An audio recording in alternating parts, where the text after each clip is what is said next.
Cinderella, retold by Susanna Davidson, illustrated by Lorena Alvarez. Not all stepmothers are wicked, but dear, oh dear, Cinderella's was very, very bad. From morning till night, she made Cinderella cook and carry, clean and scrub. Cinderella even had to look after her horrible stepsisters. Every day, her stepmother would screech, "Hurry up, you wretched girl! I want my lunch and I want it now!" At night, Cinderella had to sleep on the floor by the fire, among the cinders and ashes. Then one morning, an invitation arrived. "His Royal Highness, Prince Charming, invites the ladies of the house to his royal ball." "Of course, Cinderella can't go," sneered her stepmother. "She's just a servant."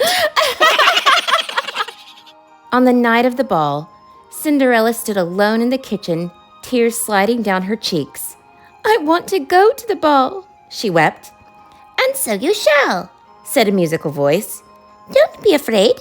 I am your fairy godmother." "Really? Truly?" gasped Cinderella. "You have my fairy promise," said her godmother.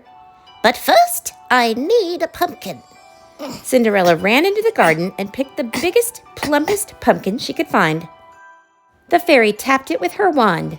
The pumpkin rose up, growing bigger and rounder.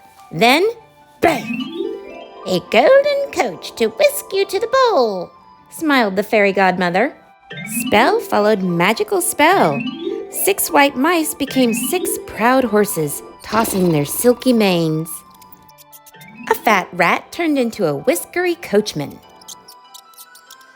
6 lizards were transformed into footmen, dressed in glittering green. Last of all came a ball gown, golden yellow and laced with flowers. "Thank you," said Cinderella. On her feet were a pair of glass slippers, the prettiest she'd ever seen. "Just remember," said her godmother, "you must leave before the clock strikes midnight, for then my magic will start to fade." At the royal palace, Cinderella swept into the splendid ballroom. "Will you dance with me?" asked the prince. As they twirled and spun, a whisper followed them around the room. "Who is that beautiful girl?" "She must be a princess," moaned Cinderella's stepsister. "But I'm sure the prince would much rather dance with me." Cinderella wished the dance could last forever, but all too soon the clock struck midnight. "I must go," she cried.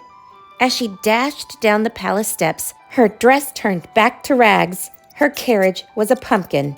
Her coachman was a rat. The prince ran after her. All that was left was a glass slipper, sparkling on the steps. Cinderella ran home beneath the starry sky. She kept her adventure a secret, and that night she slept with a smile on her lips. The prince longed to find the mystery girl who had danced herself into his dreams. He searched the land with the glass slipper, declaring, "I'll marry the girl who fits this shoe." At last he came to Cinderella's house. "It will fit me," screeched her stepsisters, snatching the shoe. They squeezed and squashed and squirmed, then screamed. No matter what they did, they couldn't get the shoe to fit. "May I try it on?" asked Cinderella, coming quietly into the room. "No," snapped her stepmother, but it was too late. Cinderella had put on the shoe, and it was a perfect fit. The room sparkled with stars. Cinderella's ragged clothes turned to gold. She was dressed in her ball gown once more. Her stepmother looked aghast. "At last," cried the prince, "I've found you." They were married the very next day. Everyone was invited to the wedding, the stepmother and her horrible daughters too. Cinderella had such a kind heart, she forgave her family, and she and her prince lived happily ever after.